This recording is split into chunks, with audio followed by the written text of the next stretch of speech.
Hi, everyone. Happy Independent Bookstore Day, and welcome to our Fun with Middle Grade Authors. We are so excited to have these three authors with us and to be part of Independent Bookstore Day. And we're so excited that you are joining us.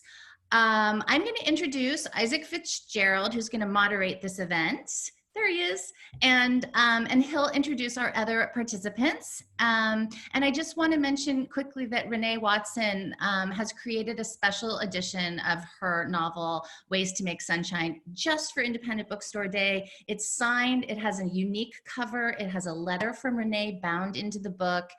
It's super awesome. And if you want that very limited, exclusive edition of her novel, you can get it from your Independent Bookstore Day today, either online or in store. So just thank you to Renee. We just love it. So Isaac is a very tattooed author of 2 books about tattoos with illustrator Wendy McNaughton, who's another one of our favorites here at Bookstore Day. Those books are Pen and Ink and Knives and Ink.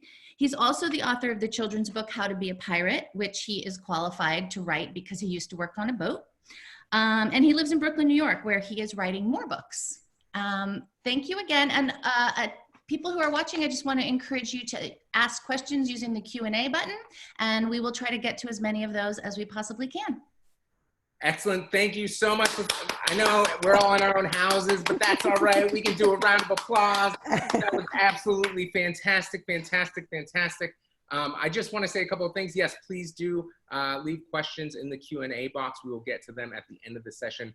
It was very lovely of her to read my bio, but let me say I am the least impressive person here. I'm very, very honored to be interviewing these two. You know, let's be honest, Renee Watson, she's won a Coretta Scott King Award and an honorary winner, like one of my favorite authors, just like an incredible person. And Nina Mata, who like, let's be honest, like illustrations, beautiful, on point, such an incredible career, but most recently drew a book for LeBron James. Yes. Yeah, what are we talking about? But they collaborated to make this beautiful, beautiful book, Ways to Make Sunshine. So I wanted to start there. Renee, could you just tell us a little bit about Ryan Hart, about the book, and why you chose to write it now? Sure. Well, thank you. It's really great to be in conversation with both of you. Nina knows that I love her work. I'm so excited that we get to talk today. So Ryan Hart is named for being a leader. The name Ryan means king. And so her parents are always telling her, we want you to be who we named you to be. We want you to be a leader. We want you to be kind and thoughtful. And so she's trying to figure out how to be those things in her 4th grade self, which is really hard to do in the midst of so much change. Her father lost his job. The family's moving to a smaller house, and she's navigating 4th grade friendships. And so she has a lot of times in the book where she's having to rise up to be her bigger self, and sometimes she makes it and sometimes she kind of misses the mark. And so it's just a fun book about a girl kind of growing into her name and growing into her family legacy. And she loves to cook. And so that's like one of her superpowers, is experimenting in the kitchen. And I wanted to have a character who just gets to have fun and be a child. I write a lot about social issues, and I wanted to take a break from the more serious books and write something that was more playful and joyful. So that's about book 1. This book is incredibly joyful, but it really does have a lot of heart.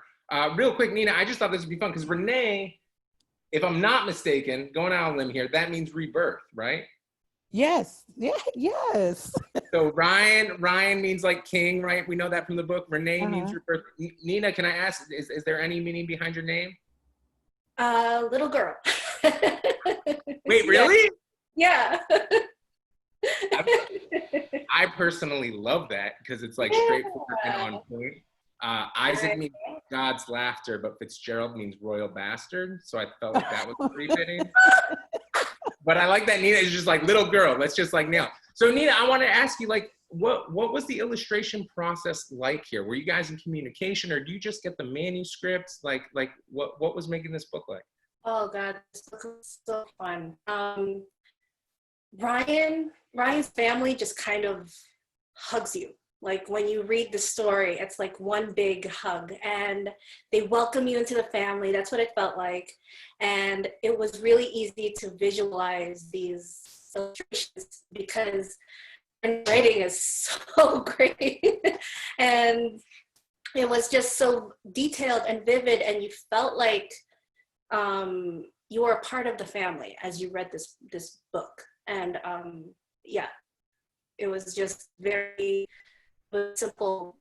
Like, it was usually the manuscripts that I read are very abstract, and they're short, but this one is very detailed, and it was just the easiest thing to do and funnest.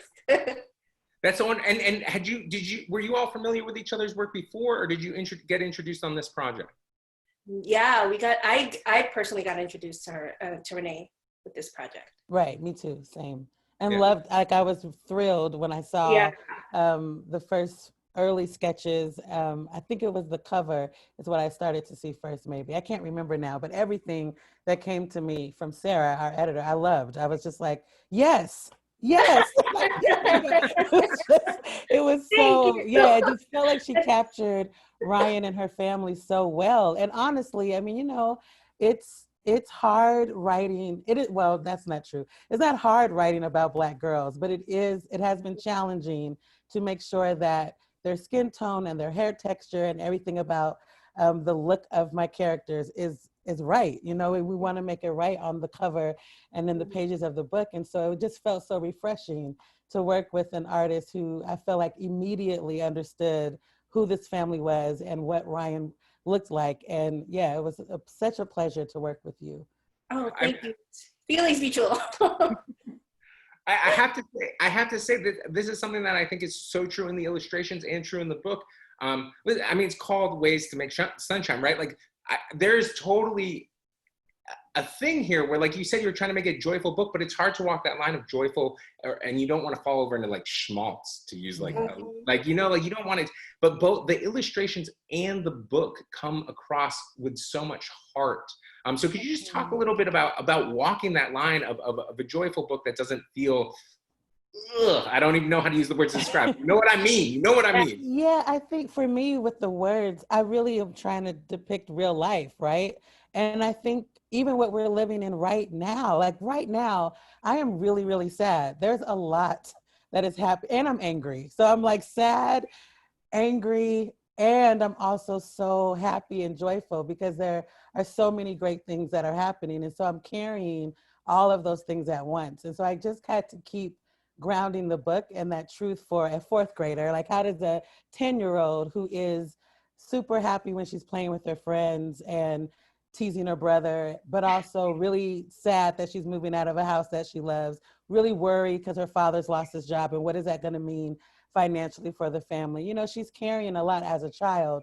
And so I think that's why you feel like it didn't go too far into this is just so happy all the time. Yay, yay, yay. Because I don't think that's realistic. That's not life. And so I was really trying to write a realistic story about a girl who's living her everyday life. And sometimes there's some tears or some letdowns and disappointments while there's still a lot of good happening. So she's trying to balance those two things. Mm-hmm. Nina, did you have like a moment that you really loved to illustrate? Like, did you have maybe a favorite scene or and again, like, did you start with the cover? Like, did you move through it in a different kind of out of order way? We started with the cover. I do remember that. It's my favorite by far. I loved the swimming scene where her mother specifically told her, "Don't get in that water," and she just, she, as a kid, you know, when you get tested, you just let everything go. And you just go swimming when you're not supposed to. And her hair, her beautiful hair that her grandmother just,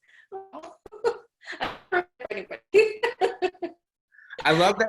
I can tell how much joy you had just while illustrating it. yeah.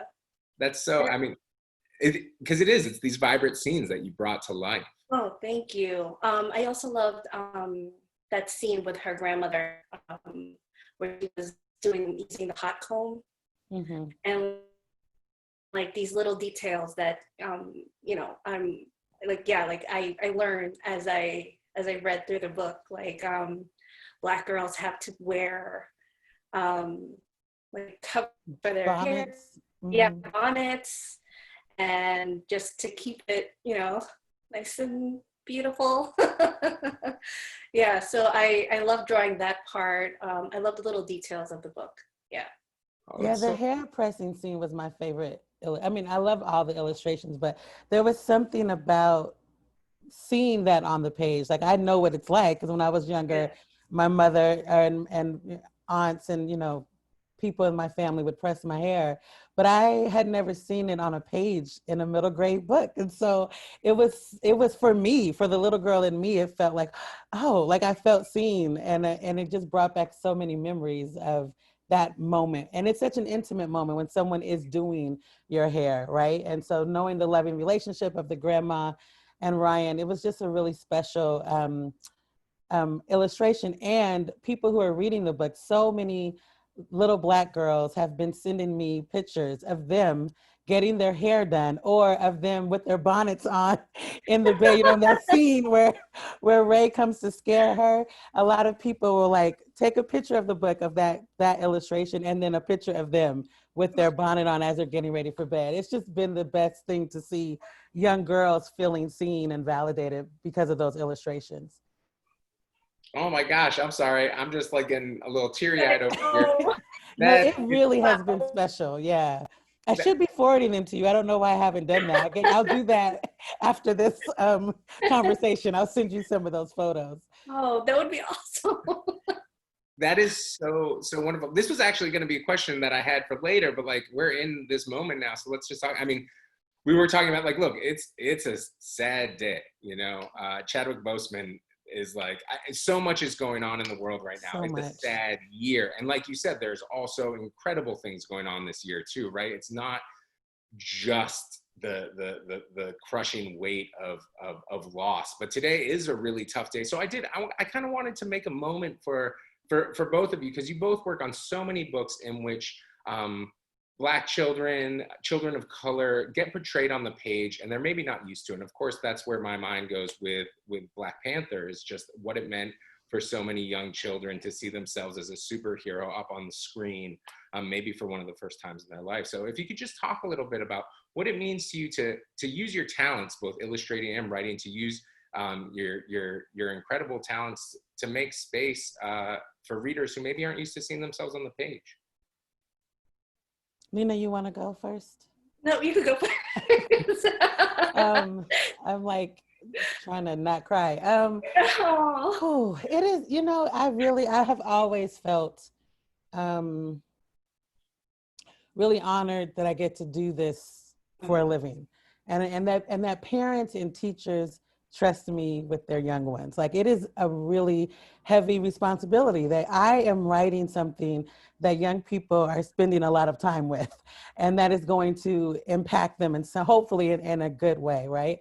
So I take that very seriously. And when I think about even my nephews who are 8 and 10, who loved Black Panther, and you know, I think about how sad they are today, and of all the young people who are going to miss him, and us adults too, like the other movies that he did outside of Black Panther, just the legacy that he left. And so I am thinking about what is my legacy? What am I, you know, I just want to be intentional about the work that I put out in the world, because it does matter. And it especially matters in times like this that we're living in, where people are needing to process what's going on, and also escape and have just moments of joy, and kind of take a deep breath away from all of the processing and talking about it. So yeah, I mean, I feel it a lot right now, that what I'm doing is important work, and that I don't take that lightly.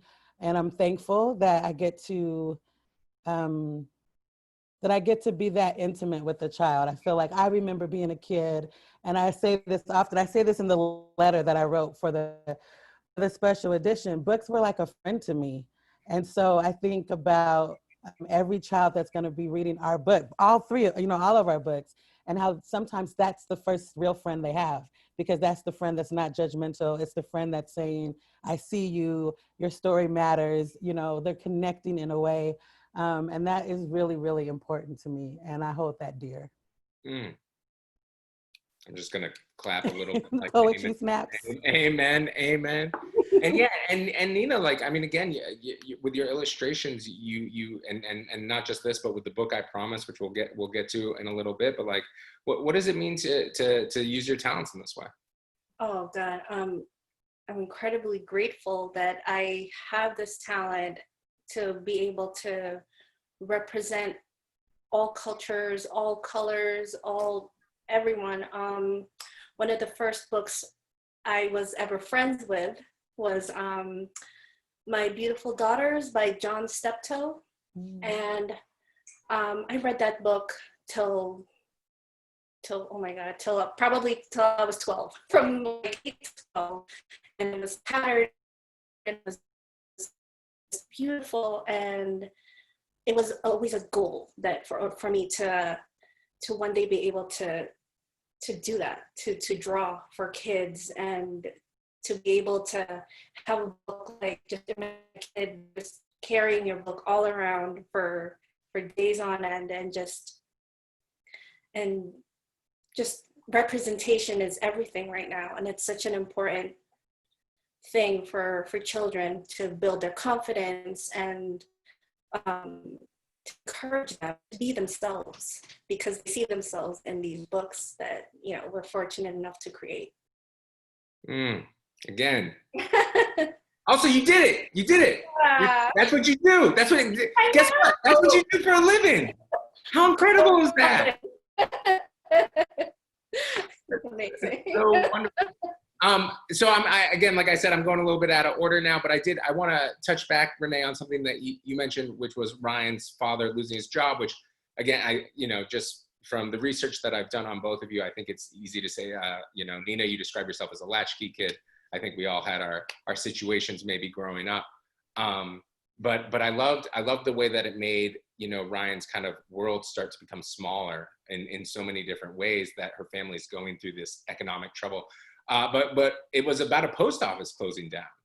So I want to ask, like, where did that, like, not to talk about timeliness, but. No, right. I don't know how, I wish that wasn't so relevant, right? It really, at the time that I was writing it, was just, I was trying to think of a job that could possibly, have some layoffs, and a job that she would be proud of him to have, and, tying it into him delivering words, and words are so important to me. So I'm thinking of letters being passed around. I had all this backstory in my head that really didn't hit the page, but it was so bizarre to me once the book came out that we're actually talking about losing post offices and people being laid off and losing their jobs. So yeah, I wish that wasn't a relevant point. But I was framing this book. I grew up in Portland, Oregon, and Ramona, from the Ramona series, grew up in Portland. And so I was trying to also echo some of those moments in the Ramona series and so that's kind of why I had him lose his job, was because there's a whole, theme through that series where the father loses his job. So that is why I brought that to Ryan's world. And I also needed change to happen, but I didn't want the change to be, based on like the more typical social issues that I tend to write about. I needed a change to happen that was in the more adult world, but that was going to impact Ryan. So she's worried about not being able to get the fancy ingredients that she normally gets to buy. She's missing her seat in the car, like things like that a fourth grade child might be thinking about, where the parents are thinking about literally rent, and how am I going to buy you clothes for next school year, and things like that. So I was trying to balance a little something for the parents who might be reading with their child, and then something for the child to be able to relate to with Ryan and that storyline. Yeah, and the way they can connect to that. I love what you're saying though about, especially, even with the post office, like there's so much work that goes on that maybe doesn't come out specifically in the page, but I'm telling you right now, Renee, as I read it, like I can feel it, right? Like it's Oh. there. So I wanted to ask, and Nina, like, but both of you, for real, just like, because Nina, I'm sure it's the same with illustrations, right? It's not like you knock it out of the park immediately. Like, how much work goes in that doesn't maybe end up in the book, but is important to you? And maybe if it's not this book and not other books too, like stories you can tell about how the work kind of behind the work came so that you could actually make what ended up in the book. I can make that clearer if that was a little. Yeah. No, sorry. So like when you're illustrating, like how many drafts are you going through? Like obviously it's not like you just do it immediately and perfectly, right? Like how much kind of work do you go through when you're developing a character?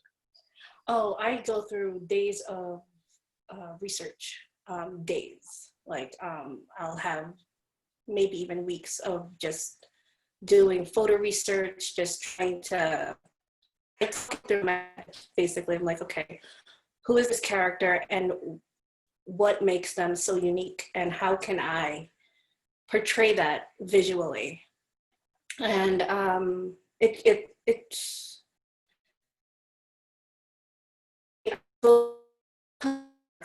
you see, it's ridiculous. Yeah, so yeah. There's just a lot of it. Hang on, I think you broke up a little bit on that last one. Could you just repeat that last sentence? Sorry. Oh, I just go through tons of photo references and it just takes days just to create just the right character to portray who this is visually. And you know, you want to make it right for the Renee Watsons so that they can be like, you want to justify who this character is visually so that you know, you get it right on point and you get the little details and you make sure that she is represented.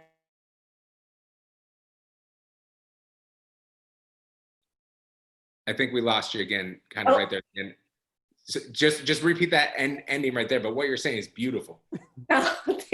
Like I just try to represent them the accurate way I can.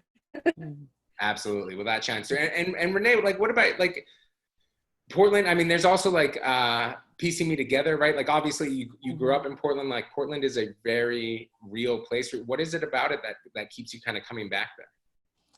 So there's so many things. You know, yes, it is home for me, and I didn't have a lot of books where there were Black kids growing up in the Pacific Northwest, or movies or TV shows. And when we are portrayed, or when the Pacific Northwest and especially Portland is portrayed, it's very, you know, hipster, very white, very not necessarily the neighborhood that I grew up in and the places that I know. And so I want to bring that to the page as much as possible for brown people who are living in Seattle and Portland, and then of course for everybody else too. You know, it's for those people who are there and who know the names of those streets and the restaurants and the parks that I'm talking about. But it's also to introduce, kind of in a way, everybody else to Black Portland and life in Portland for brown people. So I do a lot of research. I mean, some of it is I know it because, you know, I grew up there and I live there. But a lot of times I'm having to go back to fact check because you know how memory is. You know, you remember things in a way because of how it impacted you or how it felt. But then I'll go back and talk to my siblings or friends and I'm like, so what do you remember about? And they'll be like, oh no, that didn't happen that year. That was 5 years before. Or, you know, I'll have things all messed up. So I'm always going back to try to fact check and make sure that I'm getting things accurate. And then I'm also having to get myself out of the way because I do love Portland so much and know it. I have to make sure that I'm not writing my story, one, because if I want to do that, I just need to go write an op-ed or nonfiction, right? So I'm always like, this is not about Renee and Renee's experience growing up in Portland. This is a setting. So I have to kind of treat my setting as a character and try to give it a story as well so that I can kind of push away from Renee telling her childhood memories and really get to the story and the plot and, you know, who are these characters. And so sometimes that means I'm making a lot of lists of just things about Ryan that are not like Renee, so that she is not me. Like I wasn't like Ryan as a kid. I wasn't the, adventurous, ride my bike, race the boys, be outside. And no, I was not like that at all. So I wanted to make sure that, that I was making this book a fiction, story and not a retelling of my childhood. Does that make sense? No, that makes perfect sense. And did you have something that, like, did you have like a cousin or like somebody in your family that was kind of that like super nice, outgoing? I like, mean, yeah. Hey, I'm not saying that it wasn't nice as a kid.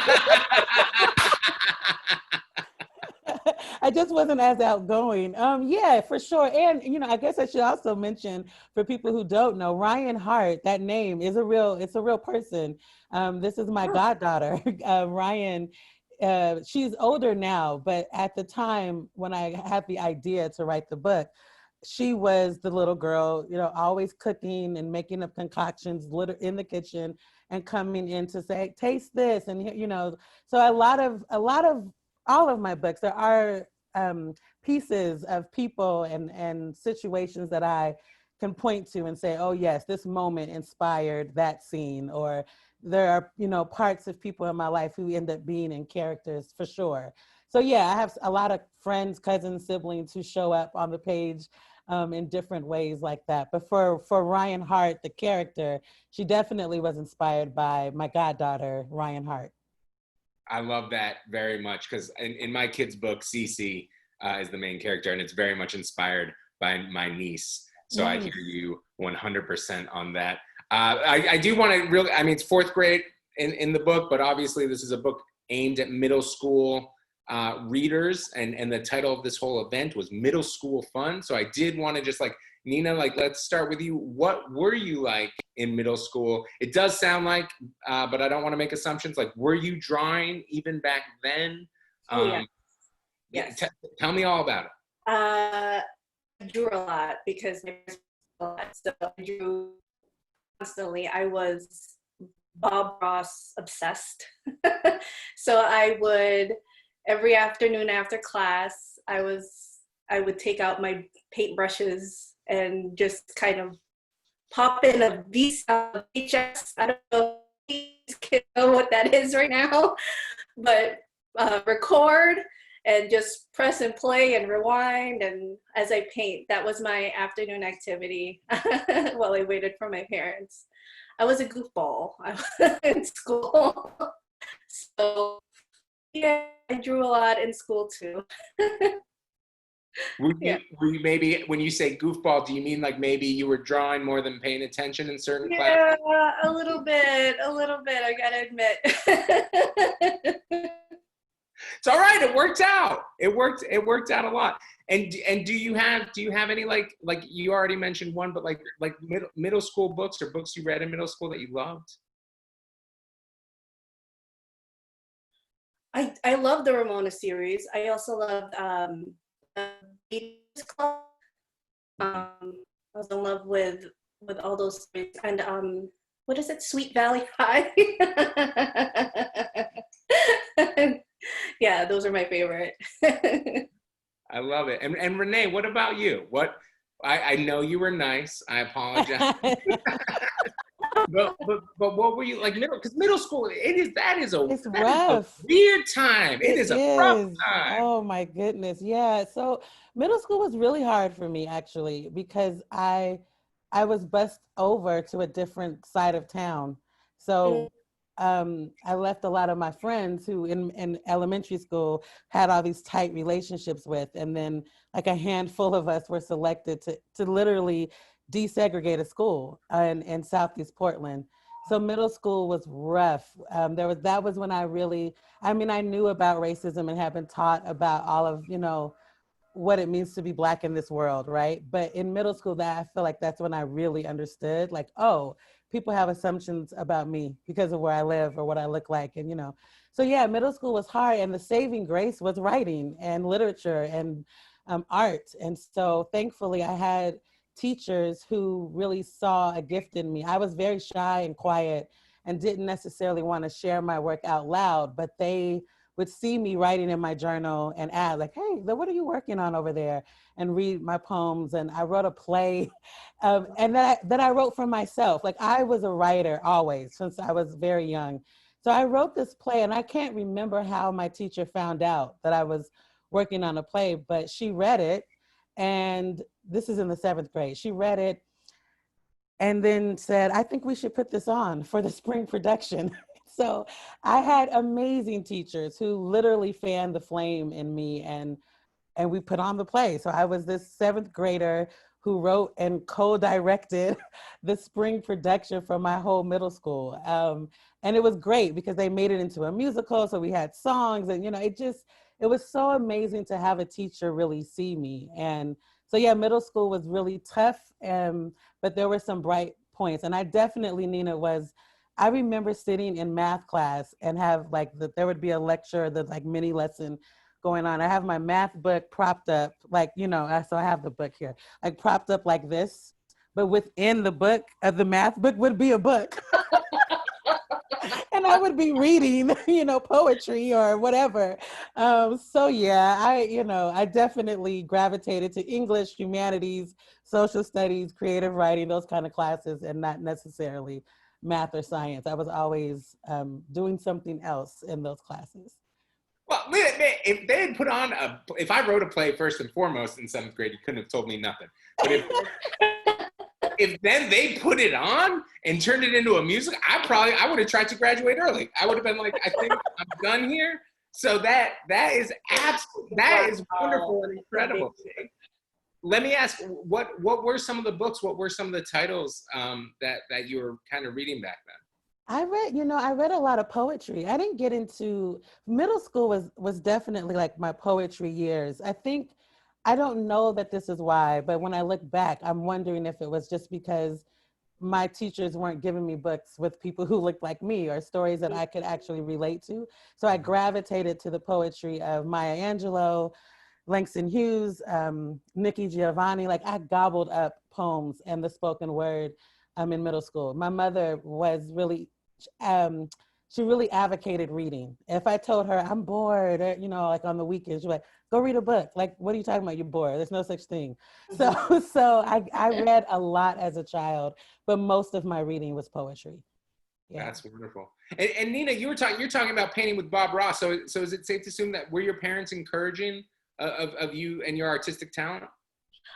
They were, it was something to pass time, and it was their way to get me quiet. Oh, you're bored? Why did you draw? Okay. Don't bother. It's funny. I remember in church that my family would do that too, like pass us paper and say draw or write or whatever, like during the sermon portion of the service when I was younger. Like art was something to do to get kids to be quiet and not disrupt things. So that's interesting that you say that too. Yep. I like it. It was the back in the day handing a kid an iPad. Yes, exactly. Right. Old school way. For sure, yes. I want to know about you, Isaac, though. You have to tell us about how you were. Yes, please. Oh, absolutely not. This is about you two. 100%. I'm not snitching on myself. I was an angel. I paid attention in church. They didn't have to give me any distractions. I was total saints. Teachers loved me. Yeah, no. All right. Okay. I got in a little bit of trouble. I was, listen, this is why I think this book is so wonderful. And again, all the work that you all do is so wonderful. I find the middle school experience can be so difficult because it's when you recognize, you're not even interested in being a child anymore, right? It's not like there's this, you're very excited about what's going on, but you're not as big as you think you are, or you want to be. And things are a lot crueler than maybe you're willing to accept. And the world isn't this kind of place that maybe even a few years ago, it felt smaller and more manageable. You're out of control in middle school, and you're dealing with that, right? And something, not to bring it full circle, but what we're dealing with a lot this year is just our inability to have control over the outside world. And I just think books can be such a grounding thing during that: stories, art, Mm-hmm. ways in which we can find something to grab onto to make us feel a little bit less lost in the world. And again, the work that you are doing now, and I think especially for children, like you said, growing up yourselves, you didn't see yourselves reflected in a lot of the reading materials that you had from teachers, from the school library stuff. The fact that you're creating that now is so, so important. With that said, I do want to make a quick plug. We're going to go to some questions from the audience in just a little bit here. So if you have a question, please use that Q&A panel. But before we get to that, Nina, I'm going to put you on the hot seat just a little bit here. You got to tell me about what it's like when you get to make a children's book with LeBron James, who's literally changing the world for the better right now. God bless him. And the NBA strike, and amen. But tell us about that a little bit. Oh my God. Just, it's overwhelming. Well, when they approached me with it, it was a very hush-hush project, and it was, I thought it was Oprah. They were like, oh, it's a big deal person. I was like, oh my God. And when I found out it was LeBron, and when I read the manuscript, I literally at the end, and I needed to have that project. And I tested for it. And after the test, after months and months of waiting, they finally said, you got it. And it was just the best, because what they don't know is that I read that manuscript even, while they were deliberating, and I would just imagine like what kind of, how I would illustrate this. Even if I didn't get it, I really wanted it. And it was just one of the most beautiful, the words were just so beautiful, and just so encouraging and inspiring that it was an honor to be the illustrator for this book. That's incredible. But for those that haven't read it, could you just explain? It's called I Promise. What is kind of the concept? It's basically he has a school called I Promise, an I Promise school, and these are the promises that they would give themselves in the morning or at the beginning of the school year. And he wanted to share that with the rest of the world, and for all the kids to be able to make these promises and pledges to themselves at the beginning of the school year, or at any time, actually. These are mantras for success, and they're very inspirational.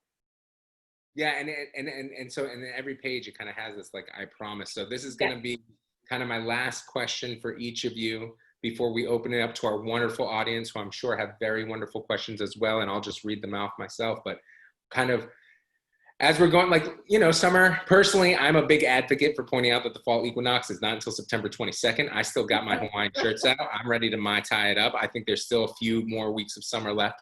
Personally, got to grab onto those summer moments. But school year is coming about, fall is kind of arriving. So what are, for the rest of the year and the coming year, what are some promises? What are some things that you want to see either for yourself, for your career, for your society, for your community? What are some of the promises you're making for yourself? Oh man. I guess I promise to be more positive, to stay positive in a world where it needs more of that right now. I promise to draw more books that represent everybody, and to let kids know that they're seen. Mm-hmm. That's my promise. Yes. I promise to keep listening, and I've been promising to take breaks, actually. In this world of activism and showing up for people, sometimes you cannot show up for yourself. And so I am having to recommit to Renee and show up for myself so that I can be who I want to be and who I need to be for other people. And then when I think about the young folks that I'm writing for, I promise to see you and to keep listening and to keep writing for you, to keep being honest on the page, even if that honesty comes with some pain. But I also promise to celebrate and to be joyful and to hold on to that joy in these really hard times. That is something I am very committed to, is to reminding myself there is always something to celebrate. Both of you, ways to make sunshine, like it was such a wonderful book, and I think it really accomplishes what you both just said. So I'm going to take it to the Q&As right now, but seriously, this was such a wonderful conversation, and I just need to say that, like, I'm inspired by both of you. I'm inspired by your work, and I'm inspired by the work that you keep doing. And Nina, I gotta admit, applying for that job and not hearing for months. God bless your patience. God bless. I'm glad it worked out. That's incredible. Well, thank you all so much. Sorry. Isaac, can you see the questions? Yeah. Oh, you can? Yeah, I mean, if you want to read them, go nuts. No, go ahead. I wasn't sure if you could see them. I just want to say, I'm just so glad the three of you are in the world. That was awesome. And doing the work you're doing. I'm all teary, but you guys are awesome. Thanks so much for being here. I'm going to let Isaac handle the questions. And I just want to wish everyone a happy Independent Bookstore Day and let you know that you can get books by all of these authors at your local independent bookstore. Online, in person, support local business, support authors doing good work. And thank you again. And we have about 10 minutes for Q&A. Fantastic. Thank you so much. Real quick though, that reminded me, I should have done this and that was silly of me not to. Shout out like your favorite independent bookstore. Like, and I can start off because I know I've been putting you guys on the hot seat a lot. Like, absolutely. I got Community Bookstore right here down the street. I was involved with the American Booksellers Association drive with Bink earlier this year to try and raise a bunch of money to try and make sure that booksellers, didn't go broke as everything was, people were trying to figure things out, and it was absolutely wonderful. So I've got books, I travel a lot. I've got bookstores in New Orleans and Houston, in San Francisco, Oakland, up in Seattle, up in Portland, Kansas City. Like, I just love Boston, down south. I don't know, I just love independent bookstores so much. But for me, Community Bookstores right down the street here, I want to shout them out. What about you, Renee? Yeah, I want to shout out Word Up Bookstore that's in Washington Heights in New York. And then my Portland bookstores that I love are Broadway Books, A Children's Place, and Powell's, of course. Wonder Books. That's it. Yeah, no, absolutely. But seriously, Independent Bookstore Day is such a wonderful day to celebrate, and I can't believe I had forgotten to ask that. All right, here we go. So we've got a question here from Karen that I think is really sharp. What would Renee and Nina say to white educators trying to reach out to students of color right now as school begins for so many of us online? Are there any kind of ways of trying to make a connection, especially while there's not even going to be that in-classroom connection? Yeah, I think asking questions rather than coming in with assumptions is a good place to start. And you can gauge where a student is at if they want to talk about what's happening or not by just asking, how was your summer? How are you doing? What would you like to say? What do you want me to know about your summer? And then, of course, always bringing in diverse literature into the classroom is such a way to open up conversations and to give a kind of a wink at a child that, hey, I see you and this book is for you. And if you want to talk about the themes in this book, then we can talk. But if not, that's okay too. At least they're reading it. So those are some things that I would think about doing. I think books like Ways to Make Sunshine are a good start for a discussion, especially for kids that may not know about a culture or a community. And by reading it, you could actually find out that you do have a lot of similarities versus differences in a lot of ways. Mm-hmm. There's this moment in the book where she finds the keepsake box that's been left behind. Mm-hmm. And I know that a lot of educators have been using that moment to talk with students about, well, what are some precious things that you have and what would you want to hold on to? What do you care about? What would you keep? And that's a way to also get to know your students. I think sometimes it's not about talking about the big issues, but it's just about being human to human and actually saying to a child, look, I care about you. And if it's virtual learning and they're in their homes, that's the perfect time to say, grab a photo or grab a, something in your house that is precious to you and tell me why you love it. And that's just a way to begin to build community and to say to your young people that your lives matter to me and I care about your everydayness, not just what I have to teach you. I think you just wrote a curriculum. that boom. If I was a teacher, I'd be like, all right, first week, taken care of, got it. Things that are going to the keepsake box. Ways to make sunshine, we got this. Done. I love this other question, and it's Renee, Nina, do you have any creative rituals that you like to do before your writing or your drawing? How do you get in the zone? I shut the door. My kid's always here. Coffee. I still do my research. Even when I'm done with the photo research, I still like it. I still want to do it. So I'm still looking for photo references in case I might have missed anything. I stretch a lot. I have crystals around, so I just touch them. Music is a big component in my writing, so I usually make a playlist of songs, kind of like the soundtrack to the book, and have that music playing so that I can stay in that character's world while I'm writing and be inspired by what I think they might like or a song that is relevant to the themes of the book. That helps me, because writing is so solitary, and I find it hard to write in silence. So I always have on music while I'm writing. So some of the songs for Ways to Mix, I had India Irie's I Am Not My Hair was one of the songs that I listened to. She has a song, Little Things. There's a lot of Solange and Lauryn Hill, the old Lauryn from 96. So yeah, music is a big part of my ritual for writing. Oh my gosh, I love that song. I'm the same. I cannot. Ooh, the silence, it gets me. Yeah. So I hear you 100%. All right, and we've got some other lovely things. Some people wrote some really lovely notes, but I'll just email them to you. I'll share them with you. They weren't so much questions as they were just thanking you for everything that you said. And the teacher, by the way, was absolutely going to do this. So awesome. Nicely done, everybody. But the last question that I think would be nice to end on is, what was Renee's play about?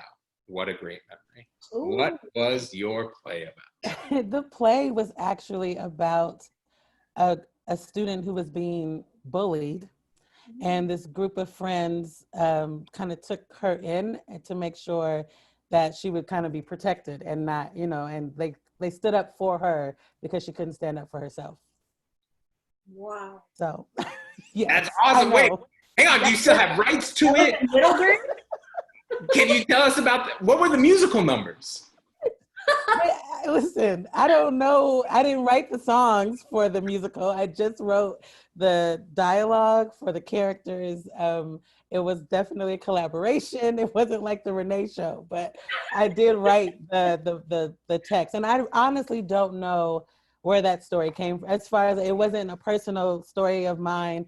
Or any of my close friends, but I just wrote a story about this girl who needed friendship, and that kind of was the big theme of the play, which is why I think the teacher chose it. It's because she probably felt like, oh yeah, we need to talk about bullying and friendship and standing up for each other. So yeah, that's what it was about.